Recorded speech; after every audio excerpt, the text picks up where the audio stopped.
This episode of Grounded in Maine is sponsored by ESG Review. ESG Review magazine is published quarterly in February, May, August, and November, and is available for free in print and digital formats. ESG Review is devoted to environmental, social, and governance strategies, technologies, and investments. ESGreview.net is updated every Wednesday with 8 new stories and is home to feature articles, news items, and more. Visit esgreview.net to stay informed and help us spark the collaboration and awareness needed to develop sustainable economies and communities around the world.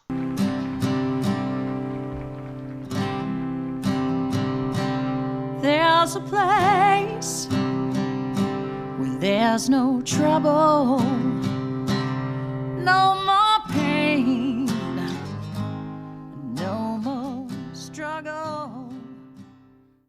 Grounded in Maine podcast is an open conversation about how we show up for the world.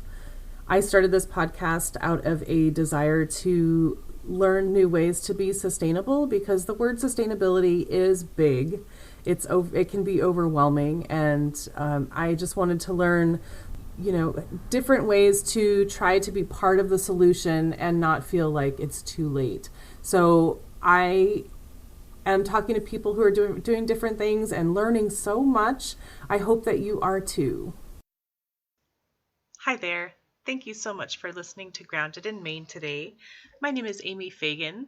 My guest today is Dragos Nistor, and we just met for the first time today, and I've been following him for quite a while on LinkedIn, and I've been so enjoying his posts. He has this business called Honeybee and Co. And learning more about that business is fascinating to me. And he's a serial entrepreneur and a sustainable entrepreneur at that. So he is going to talk about some of his businesses and his reason for that. So he's so interesting to me, and his story is so interesting because he had such a different path, and he did a complete, almost a 180, and is just so fulfilled. And I'm so thrilled to have him share this. It's a long interview. It's a long conversation. But sometimes it's just too good to shorten. And I think that this might be one of those. So I hope that you enjoy this, and I'm just gonna let this go to Dragos. So enjoy this. If you love this podcast, please feel free to share it with someone that you think would enjoy it. Feel free to rate it and review it wherever you're listening. It just helps to get it in front of new listeners, and which is always helpful, of course. If you don't love the podcast, please let me know so that I can make adjustments if needed. If I don't know that there's something missing for you, I can't fix it. So I want you to be able to get value from that. And please make sure to check show notes for links or information that you might have missed audibly. I do that all the time. I have to go into the show notes because I'm like, what did I miss? Did I hear something? It is all in the show notes. So anyway, here is Dragos Nistor of Honeybee and Co. I hope you enjoy it. Have a great day, and thank you as always for listening. Today, my guest is Dragos Nistor. Dragos is in England, and he's in London. You're in London, right? And and he has several businesses, at least 2 for now, but many to come. The main one right now is called Honeybee and Co. But Dragos, thank you so much for being here. I'm so thrilled to learn all about everything that you've got going on because you have a lot. Amy, I'm very happy to be here. You are a serial entrepreneur. I think I can be named as your entrepreneur. And a sustainable entrepreneur at that, um, which is very cool. So Honeybee and Co. Tell us about Honeybee and Co. So, Honeybee and Co. was born about 5 years ago as an idea. I come from a very long line of beekeepers from Romania. Personally, I have grown up in Italy since a young boy, and I always went back home to Romania to spend as much time with the bees and in the middle of the nature as possible. Um, and every time I was going back home, I was seeing my grandparents and often my dad as well working with the bees. And during harvest, I was noticing that all the honey that we used to harvest, we would keep some for um, local families, for family and friends as well. But the big chunk of it would actually be put into large containers, and we would have trucks, mostly from Germany, that would come and pick them up. And growing up, I slowly inquired to my parents, why, where is our honey going? What is the process of commercializing honey, and why aren't we putting it into jars? And they did explain to me that it's just something they don't have the capacity to do. They didn't have the infrastructure. They didn't know how to do it effectively. And they were beekeepers and forest managers. So very in touch with nature, but not in touch with owning a very big company, not in touch with all the processes and operations that, like marketing and finance and accounting that an actual business has to go through. So they didn't know. When I inquired about the prices that they were selling the honey, bear in mind this is actually raw and organic honey, with no added sugars, with no antibiotics given to bees. We just take care of them in an ethical manner as much as we can, to kind of ensure that they have a great life and live healthy. The price was extremely low. The price of the honey was extremely low. And after I transferred to England to finish my studies, I was studying business with finance at Greenwich University, and I had several modules that were related to entrepreneurship. I actually decided that in order to help my family, the best thing I could do is to set up a business and sell their product. So that's what I did. I founded Honeybee & Co., officially trading for the last 3 years. And I am purchasing the honey from my parents as a separate entity, as a separate business, at a fair price. And we have sustainable packaging. We are plastic free. Jars are made of glass with metal lids. Labels are made of paper, and often the labels arrive in the client's hand a little bit moved, simply because we're not using permanent labels. We're using labels that you can easily wash off. Yeah. Simply to try and keep it as sustainable as possible. In more recent years, I noticed that in Britain that there was the same problem that my family was facing, which is many small beekeepers in the UK have the same issue. They sell the honey in bulk. They sell it for low prices because they don't actually have the capacity to commercialize it. So I introduced two ranges actually of honeys from the UK, collaborating with British beekeepers, and this is where we are at the moment. Very cool. So you're purchasing from your parents, and your parents are in Italy, or your parents are in the UK? Actually, my parents are split and remarried, so half my family is in Italy and the other half is in Romania. Oh, okay. All right. So, but the bees are in Romania. Oh, okay. All right. So you're purchasing the honey from Romania and packaging it and selling it as Honeybee & Co. Yes. Awesome. That's very cool. And making them good money. Trying. Fair price. Fair price, yes. Better than they were making before. Better than they were making before, definitely. And you're making money too. That's awesome. And okay, and you're doing the same for the local beekeepers. Absolutely. Which is I think it's extremely important for people in general to understand the price of honey, and the price of goods in general is very important for consumers to have a good understanding of what they are buying and why things cost as much as they cost. Personally, working with small beekeepers and mid-sized companies, I do know a few beekeepers that have 200, 300 hives, and I would probably classify them as mid-size. Even if they do have the facilities to take care of the bees and extract all of that honey, they still cannot sell the honey at a price. That is a lot of bees. That is a lot of bees. That's a lot of bees. Our family actually has about that much.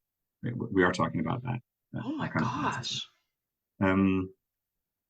That even those companies sell the honey at a price where the supermarket cost of the honey is not justified. In general, not many supermarkets offer a honey that where you can actually explain the price.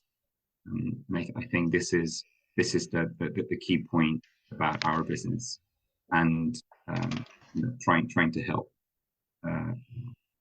beekeepers. That's amazing. I can't even imagine that. I can't even imagine that many bees. Holy moly. But you, so, oh my goodness, that's just a lot of bees.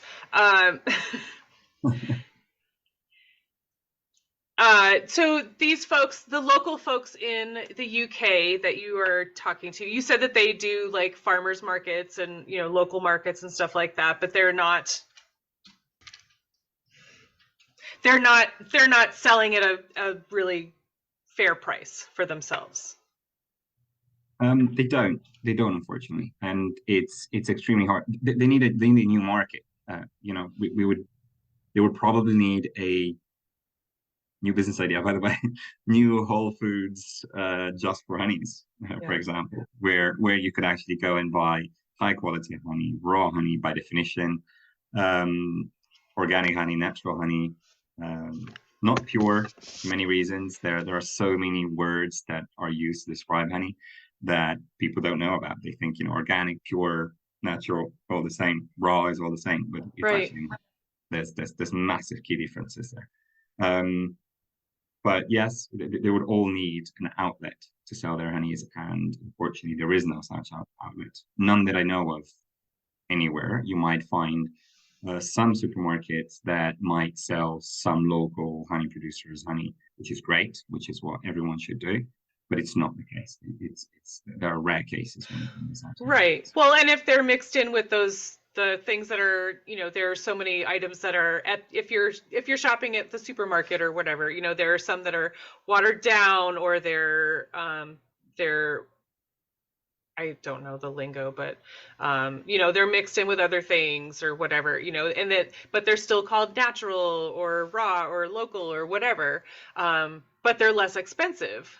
People are not going to go for the pure stuff because it's more expensive. If something looks the same and let's just go through one example, right? So let's imagine that you have 50 hives of bees in on the edge of a forest, and instead of the bees actually going when the florist is bloomed to collect all the honey, and then you have to wait 3 to 5 days for the honey to actually be in the combs, and then you have to wait 1 to 2 weeks for the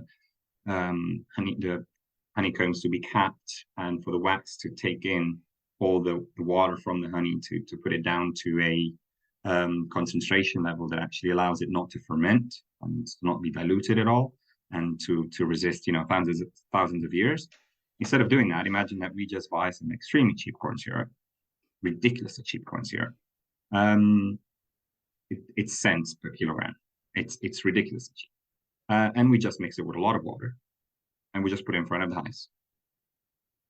Yes, the bees will process it, but they will not fly anywhere. They will process it extremely quickly. And instead of the beekeeper waiting for that honey to, for that comb to actually extract all the water from the honey, let's imagine that they will extract it straight away. So the water content is actually going to be quite high, and then you will have a very large quantity of honey, non-honey. Mm, right? So, which will, in turn bring them great profits because they could harvest 3 times as much honey Yeah. in half the time and still, make a lot of profit. And they don't even need to bother putting the bees next to the forest. Yeah. They don't need to actually bother with all the operations that other beekeepers need to go through. It's a mechanical process, which in turn, you end up with farms that have sick bees because that is not natural. None of it is. They need the minerals. They need the vitamins that you extract from a natural pollen. Corn syrup, as far as I know, can actually be mixed up directly. And I'm not an expert of. I don't know if that practice too much, but I do know the initial one. There are many other companies that actually give water with sugar. So the artificial sugar, which you know how cheap it is, and you just give it with water to bees. Bees just make honey out of it, which is crazy. And you end up with these big farms who have to purchase queens because their queens die, their hives dies, and it's torture. That is not an ethical farming practice. Yeah, for sure. So it's not what small beekeepers.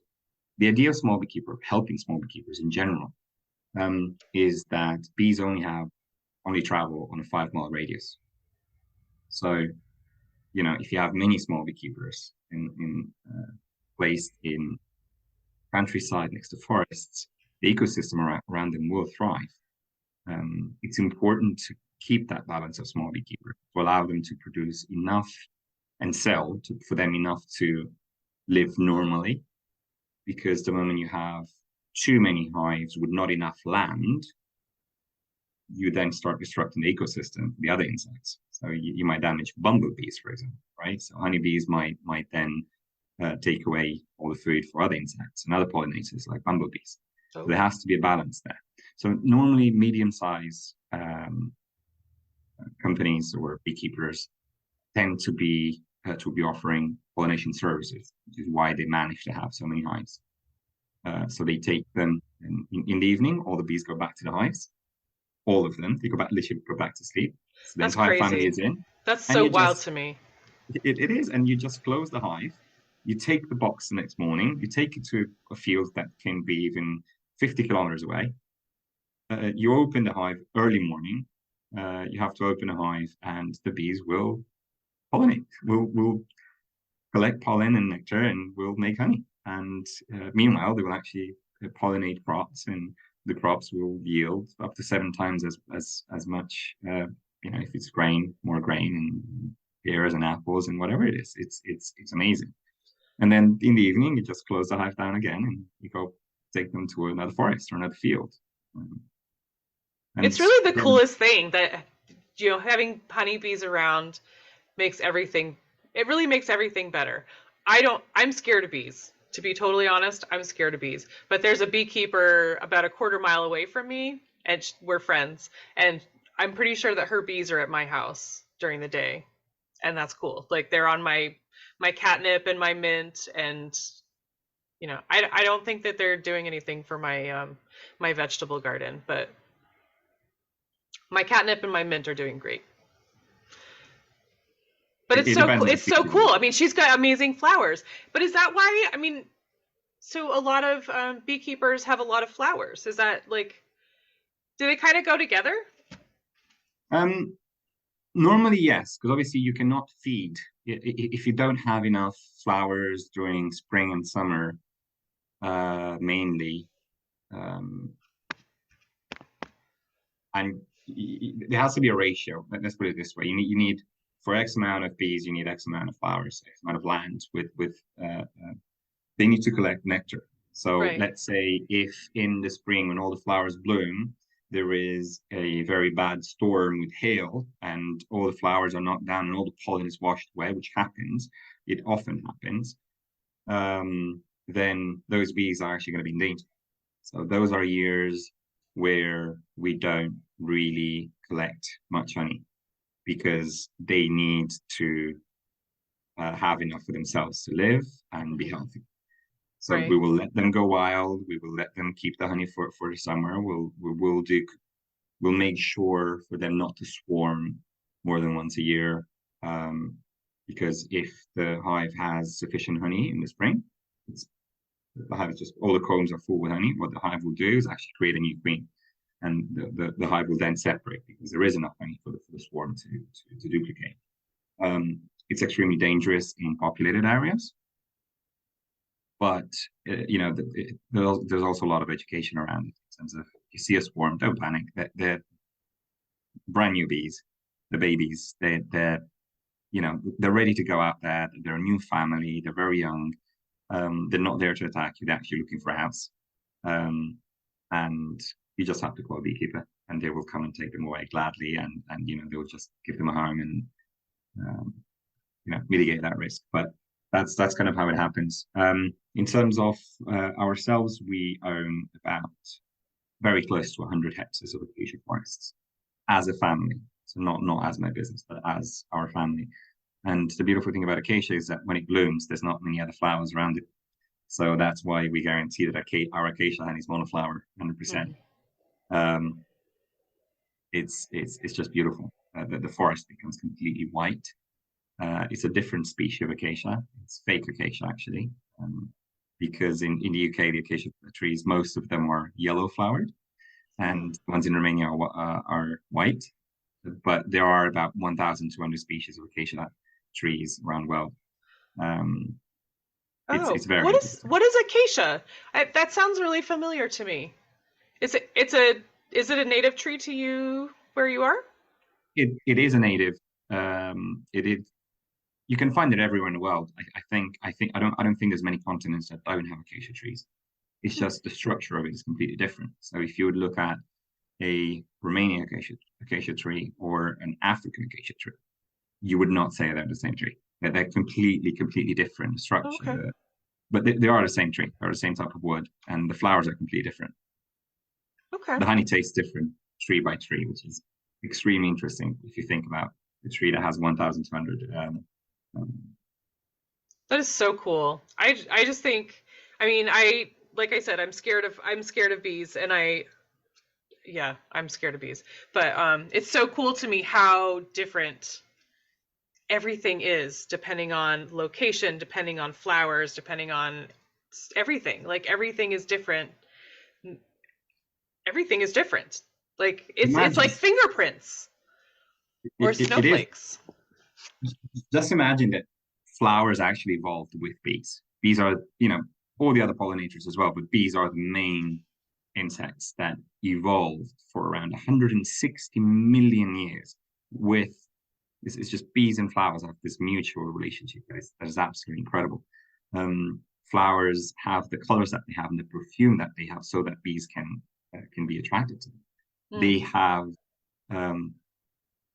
basically, I forgot which one's charged negative and which one's positive, but pollen is charged, I think, negative, and the bee's hair, because of the flight, is actually charged positive. So when the bee lands on the flower, the negative and positive particles kind of attract each other. So you have pollen actually attaching itself on the bee's legs and body.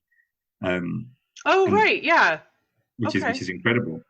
Some of it, the one on the legs, it's actually they put it there, but the rest of the pollen on their body is actually just it sticks.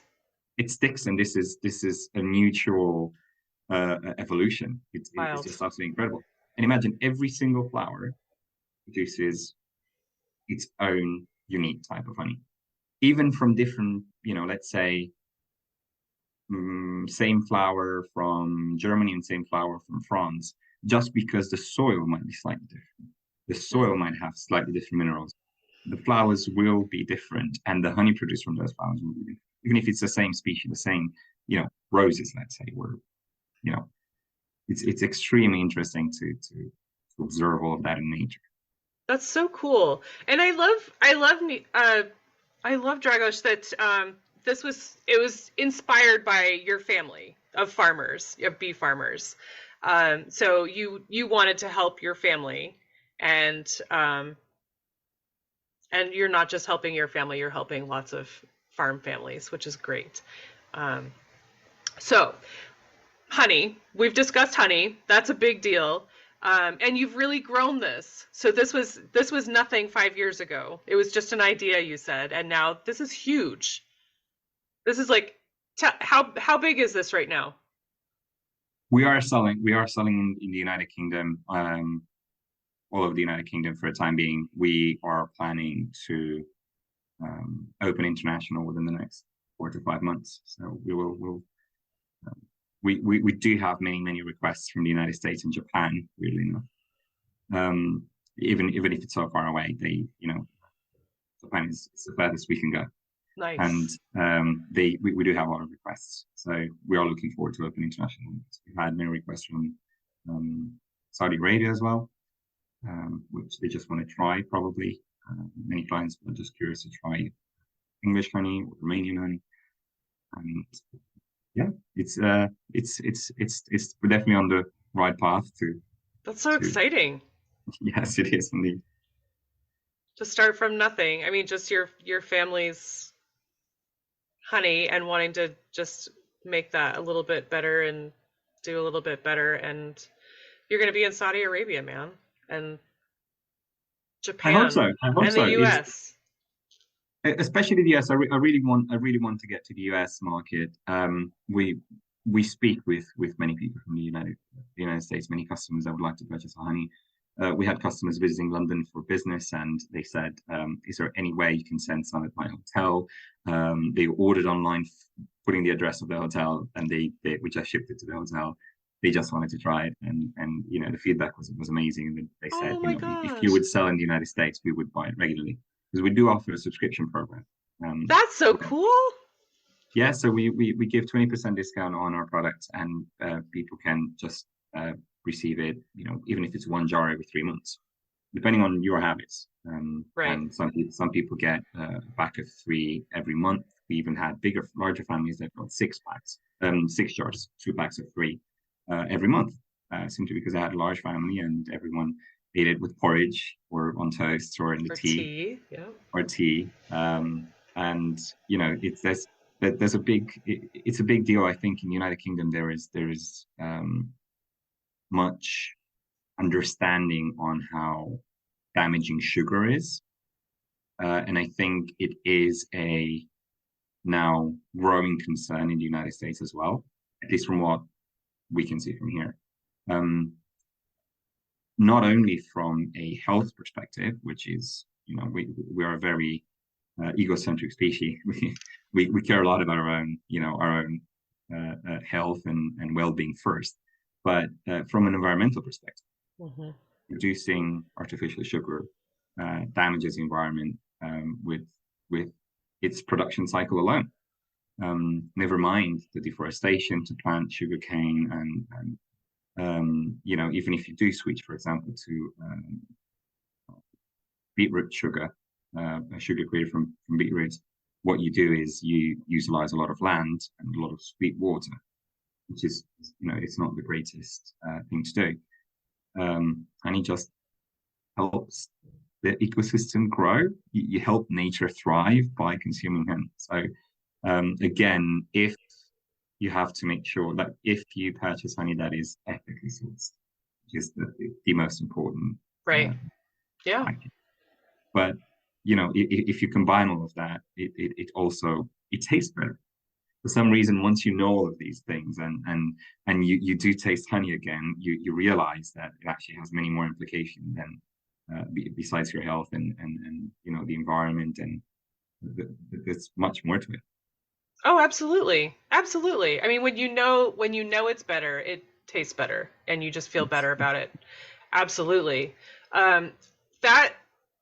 That alone is really huge. That's, I mean, everything that you just said is just, it's huge. It's a lot. That's just so important. Um,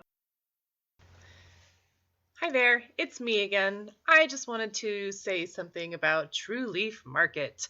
I am loving the seeds that I got and the stuff that I got from True Leaf Market. I have been playing with the sprouts a lot. And I've started my microgreens, and I have planted some cover crop seeds, which I'm really excited about. I'm thrilled to be able to amend my soil and hopefully have an even better garden next year because I am feeding it the nutrients that it needs, and in a healthy way. So, for you all, I just wanted to let you know that I am partnering with True Leaf Market right now, and there is a discount code if you go to trueleafmarket.com. Just type in the discount code grounded and then the number 10 for $10 off any purchase of $50 or more. So happy shopping. Let me know if you get anything. I'm dying to know if there's anything that I should get next time. Hey there, my name is Carly, and I am the host of Consciously Clueless. This is the podcast where you come to because you want to learn how to live a healthier life, how to live more sustainably, how to take your everyday actions and make them work for you and the planet. Sometimes it feels like maybe you've got some of this figured out, and other times you probably feel lost. That's why I'm here. Together we'll learn how to live happier, healthier lives without the need to be perfect, and always allowing a little space for cluelessness on this journey to living a more conscious life. Go to consciouslyclueless.buzzsprout.com/share to find your favorite listening app and take a listen to Consciously Clueless. I can't wait to connect with you. But there's more to you. You also have Lavender Gold, and I have indeed. you have other businesses underway. I do. So I am planning on focusing and developing several other businesses in the future that have an environmentally friendly stamp, if we could say that. I have been developing several projects for years. I will continue to work on them. I think slow and well is better than fast and wrong or bad.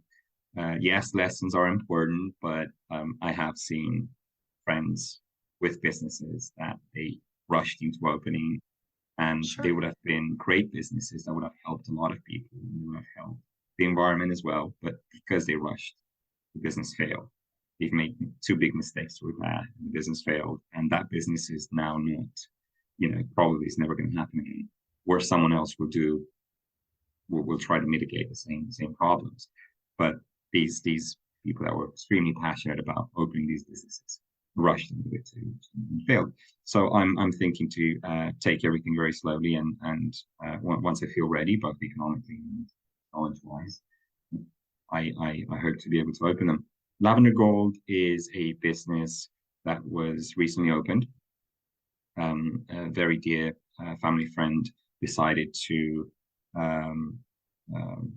invest in Moldavia to buy land and plant lavender. He opened his own lavender farm, which is about 5 hectares of lavender farm. Beautiful farms, Oh my as long as you gosh. can see with the eyes. It's lavender fields everywhere.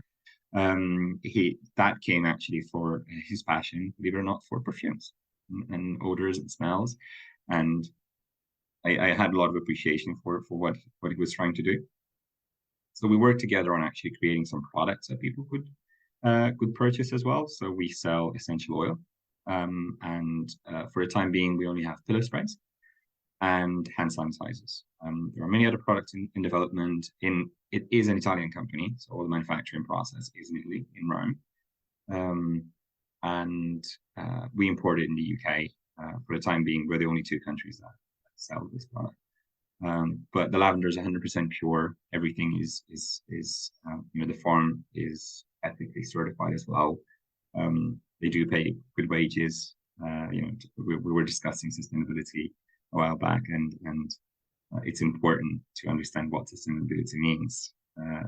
And sustainability is not just having plastic-free packaging, or taking care of the bees, or taking care of the fields, but it's also about the people. It's about the people. It's about processes. It's about mental health. It's about well-being. It's about taking care of everything from A to Z, from all the parties involved, and not only the parties, the product itself as well. So good pay, good working conditions for everybody, and then there's the eco-friendly nature. It's extremely important. So at the moment, with the lavender, we're still work in progress. We're trying to find containers that are not plastic for the pillow spray and for the hand sanitizer. It's extremely hard with the hand sanitizer because it is a thick gel, and we needed something that's feasible. It cannot be a spray, so we struggled for the time being to find something that would work. It is a work in progress, and we do think we have some new ideas, including metal, which would be an interesting choice for a product like this. But metal is recyclable, and we do think it's definitely better than plastic. We don't like this. Right. Yeah. I mean, it is so tricky because there are so many things that are, we're just so accustomed to with hand sanitizer and stuff like that, pillow spray, the sprays in general, because there are so many little parts in a spray bottle. You've got the little coils and I don't know, all the little parts. So it's hard to know, some things are plastic and some things are metal, and then there's like a glass ball, or I don't know, just all kinds of little parts. But it's good for you to be thinking about that and always looking to improve. Do you guys have, or does your friend have beehives at the lavender farm? We do, and we work together actually on that. Unfortunately, lavender is extremely complicated to extract. So real lavender honey, we are thinking of commercializing it from the lavender fields. We can only make probably 80 to 100 kilograms a year, which is extremely limited editions. Yeah. I'm just thinking of the bees pollinating the lavender and making that better. It doesn't. We do. So we do. We're using it ourselves. So we keep it in between friends and family simply because it's such small quantities. As you know, lavender flower is actually quite long, and it's quite hard for bees to actually reach the bottom where the nectar is of the lavender flowers. They do reach it, but it's not the same type of yield, and that's one of the reasons. The other one is that actually there isn't much pollen on the lavender flowers. Oh, interesting. Okay. It's a very interesting plant. It's a very interesting plant. Are there other things that you can plant around there to not complicate, but to also, well, I guess it wouldn't really matter, right? You just want the bees on the pollen. I don't know.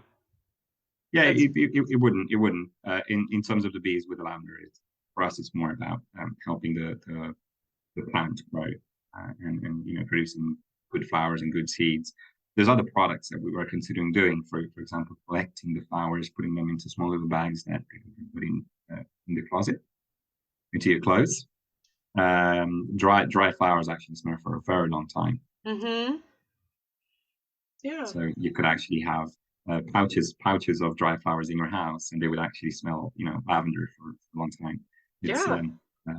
Many people don't want diffusers in their house for many reasons, and you might have breathing problems or whatever. So that would be an alternative. Right. Oh, cool. So what else is on the horizon for you? We've been trying for years to find an alternative to apparently one of the most sold products in the United States, which is the honey sticks. The honey sticks in the United States are extremely, extremely famous, and they have one of the largest markets in terms of honey, together with the with the squeezable teddy bears, which is again, it's plastic. Stupid plastic. Oh We my hate gosh. the amount of plastic used for for maple syrup and corn syrup and honey worldwide is just impressive. It's just shocking. So we're trying to work in terms of the honey to develop packaging that would support honey. Like we would like to make the honey straws from a packaging that could resist on the shelves for at least 6 months. That is the only complication with an organic packaging, that we have to be extremely careful for the organic packaging not to change the composition of the honey, and for the packaging not to biodegrade. So, it's complicated. We're looking at temperature variations at that point, storage, and it would be a popular product. It would be something that a lot of people would relate to. Oh, I'm sure. We do think it would be a great product. Imagine just you open a straw, put it in your tea, and you can throw away the straw, and probably some insects or fox, or we have any foxes and squirrels around here that probably would just devour that very quickly. For sure. If it's organic matter, even insects could eat it, and we would eliminate the problem. We would mitigate the plastic straw problem at least. It would be a step forward. It's more complicated. Honey can stay crystallized in a container for thousands of years, and it would not change its composition if it has the right water concentration, obviously. So it effectively never goes bad. In terms of shelving by law, you should suggest around 5 years. But within 5 years, if you open a honey business and you haven't sold a jar of honey for 5 years, then you might as well close it. Right. From a business perspective. With the honey straws, that would be slightly more complicated, because they would need to, I don't know yet. We haven't tested them yet, but we're still working on the creations. Wow, that's exciting though, because I had no idea that was such a popular thing. They are in the United States, especially. It's an extremely popular product, especially for cities. You make a cup of tea or coffee, just take the strawberry quickly. You don't have to actually, no thickness, no washing the teaspoon, no washing the right containers and all of that. And if the honey drips all over the place, then you have to clean it. There's a lot of comfort. Again, we care a lot about our own well-being, right? We like to be comfortable all the time. That's true. So that's why honey straws are actually quite popular in big cities, especially. They're just easy to use and clean. Sure. Okay. And oh man, those plastic bears. Jeez Louise. That would be a really cool thing to be able to navigate, for sure. I mean, the honey jars I think are great. Just jars of honey. That we just need to get past the stupid bears. Again, it's only the comfort, and real honey crystallizes. Real honey crystallizes. Even acacia honey is one of the honeys that remains liquid for the longest after it's been harvested. It still crystallizes. All honey crystallizes. So, a lot of honeys don't crystallize, weirdly enough. A lot of plastic containers that contain honey never crystallize. And people should ask questions about that. Why is it that this amazing natural honey, and just to go back to the conversation that we were having about the terminology, maple syrup is corn syrup, natural products. So when you read natural honey, it contains natural products. It's still created with natural products, and that's where the word natural can come in.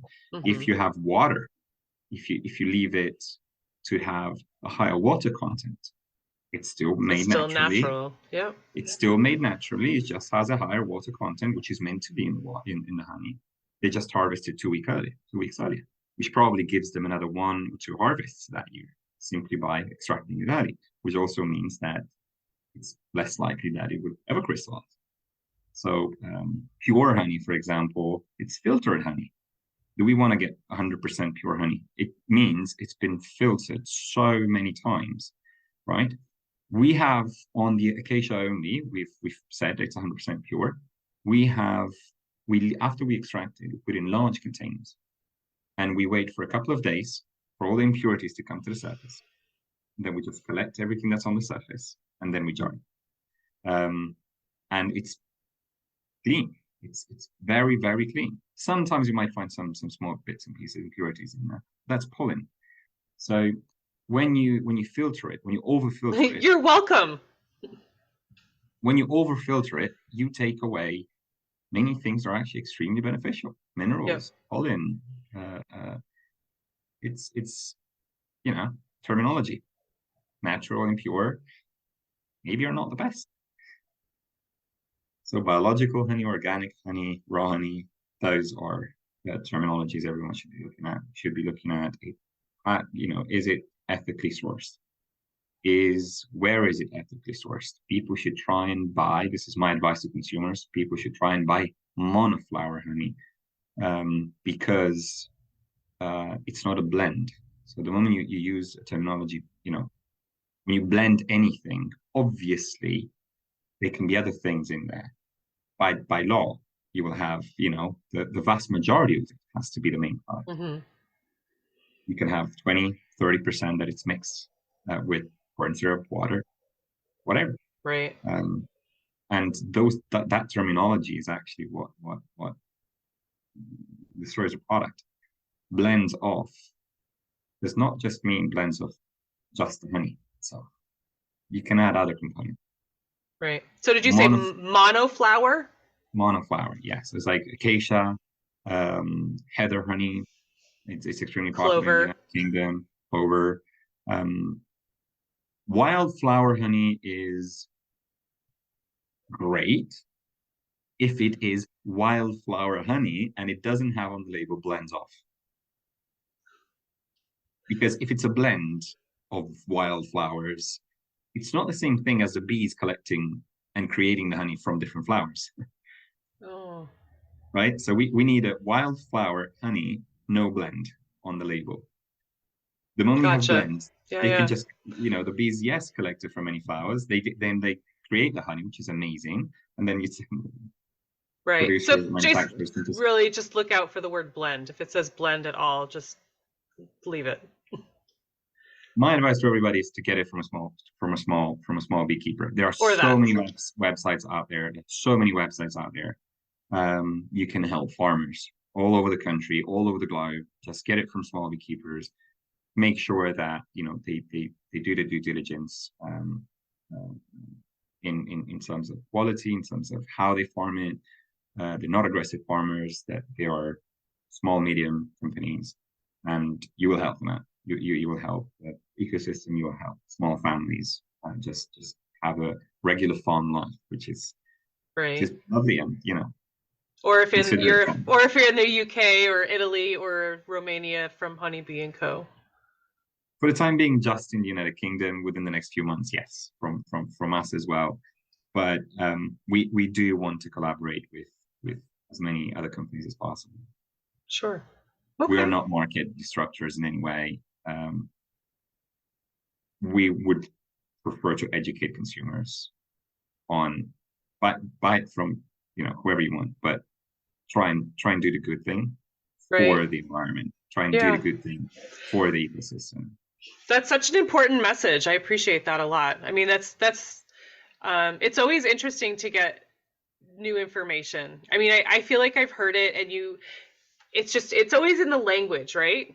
I mean, I've heard wildflower honey is good, clover honey, blah, blah, blah. But when you say the word blend, and then, you said wildflower honey is good, but I'm like, oh my gosh, are you ruining that for me? But it's just, people kind of,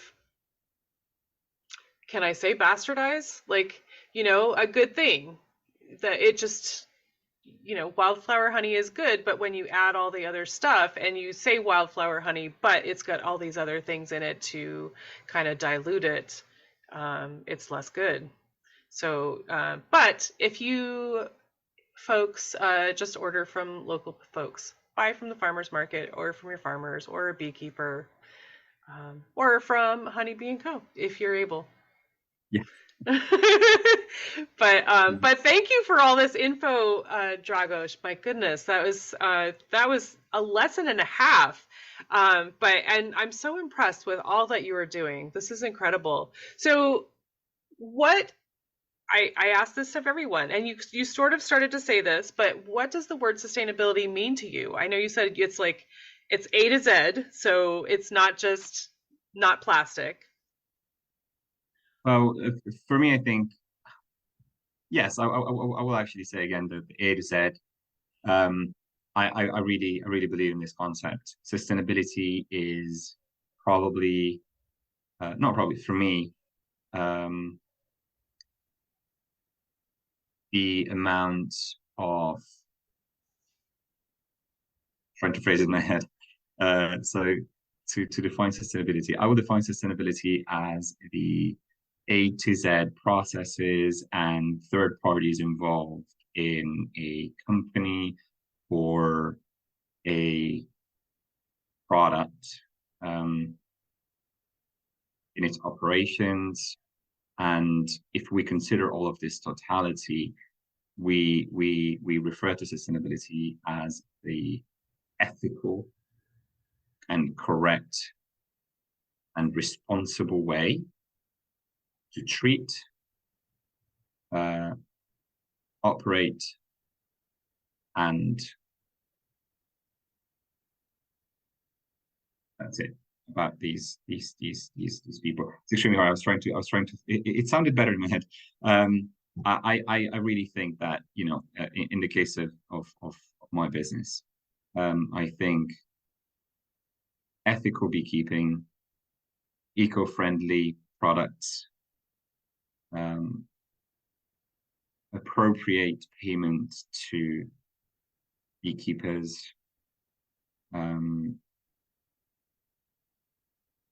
ethical operations in the day-to-day running of the business. You have to be extremely considerate, and this is, again, go back to the eco-friendly, extremely considerate of not only the people but the environment. There we go. That's a good definition. To be extremely considerate, not only of the people but also of the environment. That would be a nice definition for sustainability. That's very thoughtful, and I like that. It was very, very well thought out. I mean, it's just. I did it live. I was trying to put it together live. Yeah, you really put a lot of thought into it, and I like that it's not just like you said before, it's not just plastic. You have to think about, if you're thinking about a business, you're thinking about the people that are providing.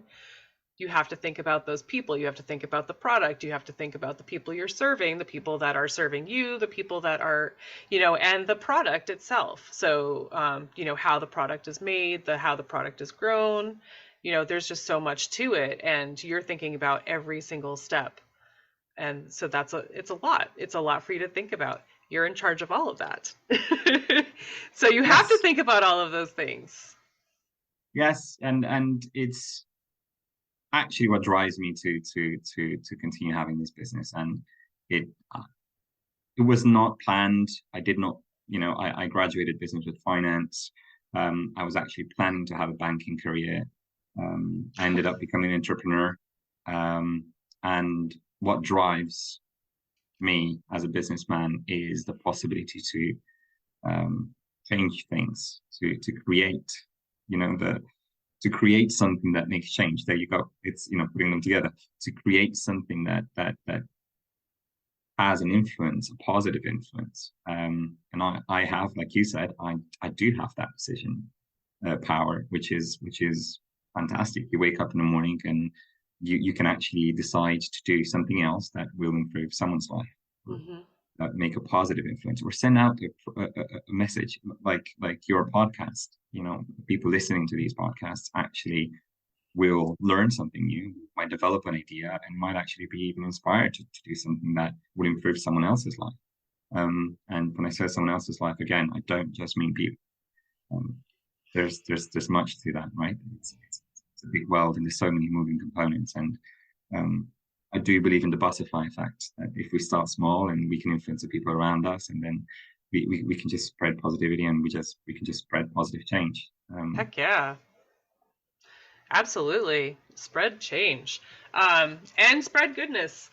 So that's awesome. I love that. I mean, I love that you started out thinking you were going to be a banker, and here you are, like,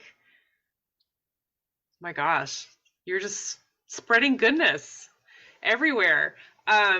So Dragos, if somebody is wanting to get their hands on Honeybee & Co. honey, or if they are so inspired by everything that you've said, how can they find you or follow you? I know you're on LinkedIn. Are you elsewhere, or how about a website? So the website is honeybeeandco.uk. Regarding the end, it's A&D.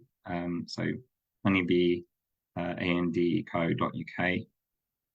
We do have a contact form in there. So if anyone would like to ask questions, if anyone would like to read some of our blogs, if they would like to read some of our articles and give comments or feedback, we would be, very welcoming. We always like to discuss this.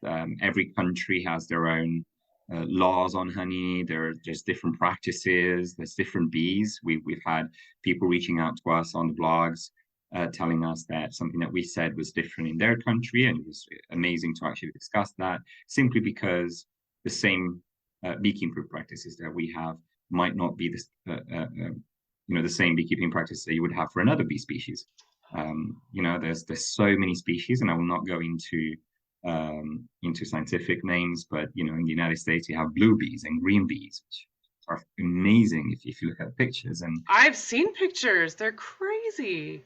They're absolutely beautiful. So there's so many. So I think the final ramification is about 20,000 different bee species on the planet, and honeybees is just the Apis mellifera, which is the most popular one in Europe. It's just one of those 20,000 different species.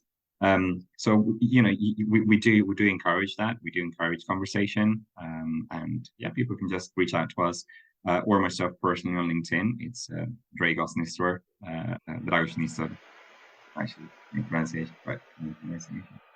And they can reach out, and we'd be happy to have a conversation about answer questions or discuss curiosities. Discuss curiosities. I love that. I like that. That's so great. Oh my gosh. Thank you so much. This has been super fun, and I love learning about your business. I think this is so cool. And it's so fun that I just love learning about people. That's so fun, because the fact that you were planning to be a banker, and look at you now. Like, you're so lit up talking about honey and lavender and bees, and and that you grew up with bees, and this is what you're doing, and you were going to be a banker.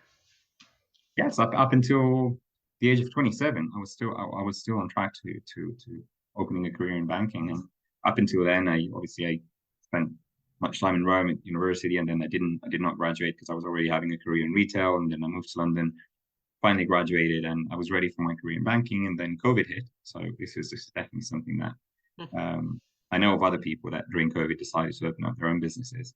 The difference was that I actually already had everything set up to open this one.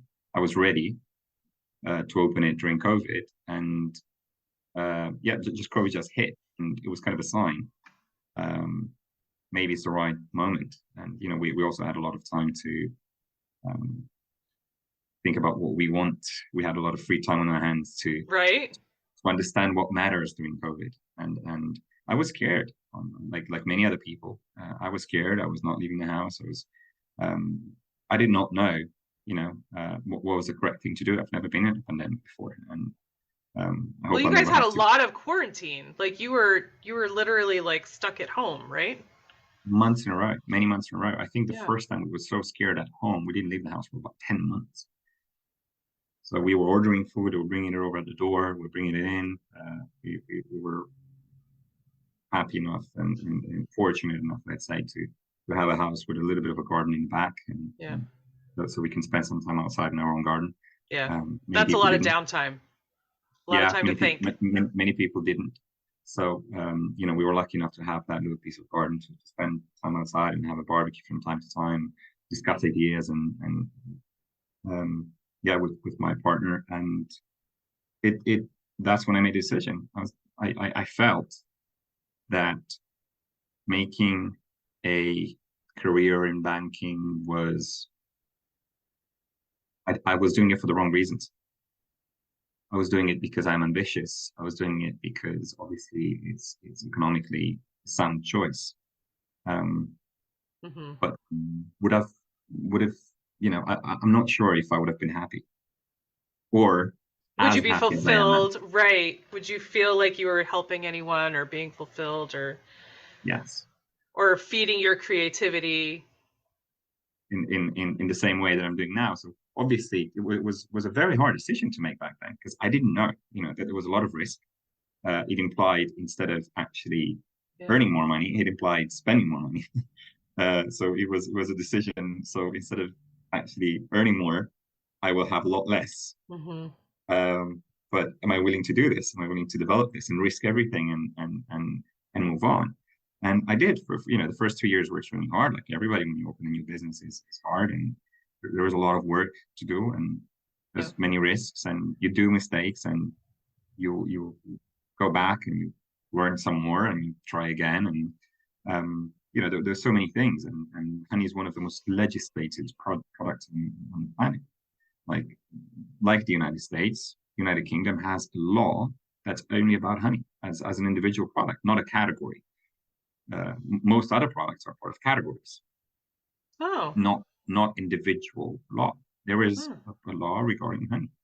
So just going through all of those studies and understanding the nuances of that and the different entities and how all of those laws can actually coexist, and to make sure that your product was respecting all of those laws and making sending the right message to the consumer as well was extremely hard. Isn't that so funny though? About to hear you say that, it just makes me think.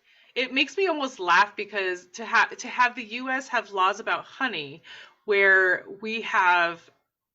there are chemicals in food that are banned in the UK and in Europe.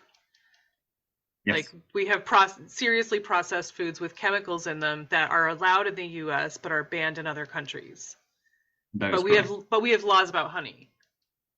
And raw milk and stuff like that. They're not the same. They're not the same laws. Oh, I'm sure, but I'm just some things are seriously regulated and some things are totally do you know what I'm saying? Honey is regulated. What's as far as I know, and I'm trying to keep as much updated as much as I can. As far as I know, with the United States, what's going on is they are trying to impose laws regarding terminology because there are so many manufacturing processes that can be twitched, let's say. Okay. Because of not clear. Okay. So they're trying to make it better. They're trying to make it more clear. For both producers and impose more severe laws regarding what they can and cannot do and how to define it. Okay. And there was a law that came, I think it came out in 2021 regarding the terminology blend. Okay. Like what is blended honey and what is not. And to define it, they've better defined now the blends in the United States. What does that actually imply? Gotcha. And my misunderstanding. The consumer needs to know. The consumer needs to know what you're doing when you blend honey. And whereas in the United Kingdom, there are many pages of legislation into very, very, very big detail about how all of this works. And it's true, it's complicated, but it's also if I'm not mistaken, it's the second or third most falsified food on the planet. So it cannot be, you cannot have it as the third most falsified and all of the honey is clear and is amazing. And, people need to start asking questions about what they eat. I think it's extremely important for our own health on a day-to-day basis. Yeah. You know, Pay more attention. it's pay more attention. Diabetes is a big problem. Honey is not, for a person who already has diabetes, honey is not a good option either, because it contains sugar. But probably if they would have consumed honey only rather than sugar, they wouldn't Less have bad. had diabetes. They probably wouldn't have had diabetes, because it's more natural, and it contains so many good other things that sugar doesn't. It just contains minerals and vitamins, which is crazy. Over Right. 400 different minerals and vitamins in a very small quantity. But a little bit every day helps. It improves everything. Right. Sure. I mean, yes, and as always, things in everything in moderation, right? But yeah, just don't go crazy with things, as just like everything. I eat 1 spoon of honey. So one spoon of honey a day. One actual spoon of honey a day. So it's like three teaspoons, I think. One in the morning, empty stomach, just a nice glass of water and a teaspoon of honey. It really helps your gut ecosystem effectively. It's extremely helpful. Boosts your immune system. It is sugar at the end of the day, and it does give you energy as well. And then with if I do have a sweet breakfast, I'm just going to add another teaspoon of honey on porridge or on toast. And in the evening, when I have a chamomile before going to bed, or a glass of hot milk with honey, is extremely healthy. Very good. It helps you sleep. It helps you relax. So it's every day it's amazing. I think it was Emperor Augustus of Rome, who was one of the emperors who lived the longest in the Roman Empire. Mentioning it simply because I've grown up in Rome and I'm aware of the history there. He said that he survived so long because of two practices: eating honey every day and using oil on his body all the time. He loved spas, and he was using all sorts of oils, natural oils, for relaxation and all of that. So for him, it was honey and oil, and I ended up actually selling honey and oil. How about that? It was when I read it, it was funny because I already had the businesses, and I just read that bit, and I was like, oh my god, this is actually quite impressive. This is quite impressive. He I think he died at 90 something years old. He had back then it was extremely uncommon. Yeah. The average age was around 50, 60 years old max. So reaching 90 was a big deal. That's a big deal for sure. Wow. Very cool. I mean, that's interesting. That is that something that have you always followed that guy? So I've studied, in Italy we do Roman studies, Roman history, exactly. I mean, you grew up in Italy, so yeah. So it's we did study kind of the history. It's all around us all the time. Wherever you go, you will discover something new every day. You can turn around, in Rome, you can walk on the street and turn around. There's going to be a church that has a particular history, or you're going to see an old temple that has been there for 2,000 years, and it's a small little temple for some god. And if you go inside, you would read, or if you Google it, you would read all the history that temple has been through. And it's like, oh my god, there's so much history, right? Right. No, but Romans always had an attachment to honey. They, especially in Malta, which its name actually derives from honey, Melitos. And it's very interesting. If you go in Malta, near Valletta, near the biggest city, I think, there are walking paths where you can see in the rocks some little holes where Romans used to capture swarms of bees and just put them in there. Oh. And then at the end of the summer, they would take the combs full of honey, and they would have for the winter. Because honeycombs, if you think about the fact that they're with the wax, they're already stored. That's a perfect storage container. You don't need anything else with it. Right. So they would take these combs from those holes in the rocks where they were going hunting for swarms. And they would take these swarms and put them into these little holes. And yeah, during the whole summer, the bees would create gigantic combs of honey, and then they would sell it. They would keep it for health. They would sell it to rich families in the Roman Empire. Okay. And then would they put the bees somewhere? Would they keep them somewhere safe, or would they just move on? They would probably just move on. There's no. Yeah. I haven't found any records. I did try to read more about it, but I didn't find any records of back in the Roman Empire of actual. Right. Yeah, it was a little while ago, but that's really interesting. That's cool. But so that I forget the guy's name, but that you were just quoting. Emperor Augustus. Augustus. Okay. But so is that something that you just learned, or is that something that you've always known, and then about the oil and the honey, then and now you have just put it together realizing. effectively. So yeah. I knew about him and his passion for honey, but I didn't know much. I didn't know exactly that he said that. And recently, I was just reading. So for me, it's a constant read. Every day, I have to educate myself more and more and more. So I was reading about it, and I was like, oh my God, this is so amazing. This is actually incredible that he actually lived so long, according to him, because of these good habits. And so you've got a real connection to him. Practices. Well, he was, yes. I don't want to go into the politics of the Roman Empire, because right.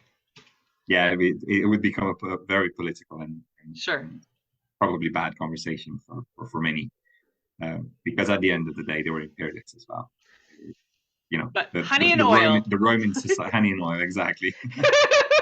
Honey and oil, got it. All right, very good. Well, goodness, thank you so much.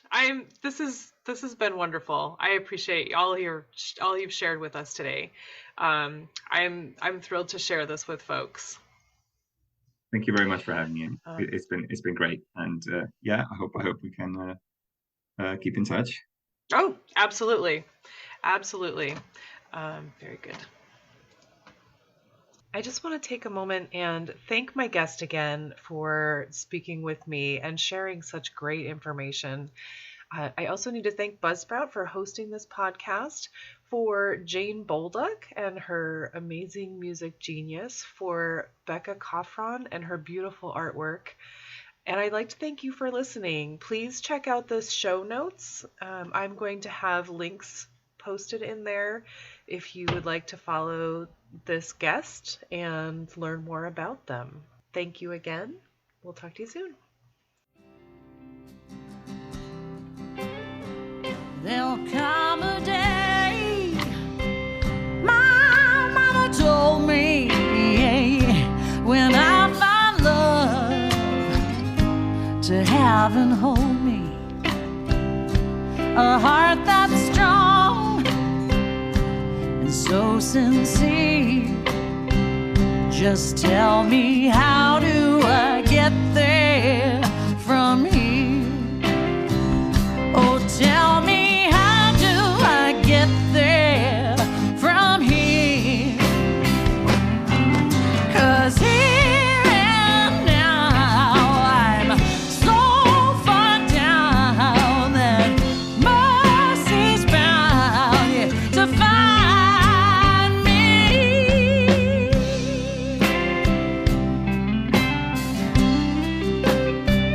We'll find a way to soothe the sickness, we'll heal the hate with sweet forgiveness.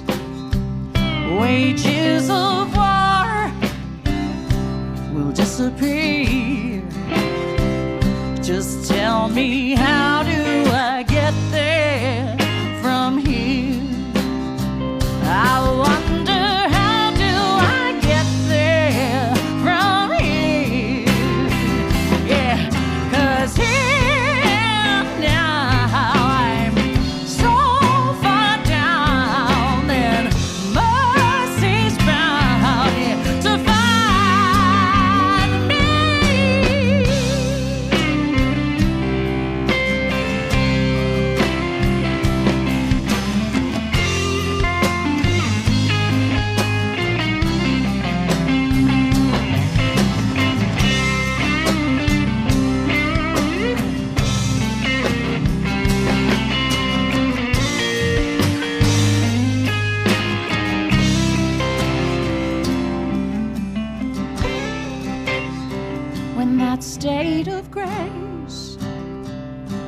has finally found me.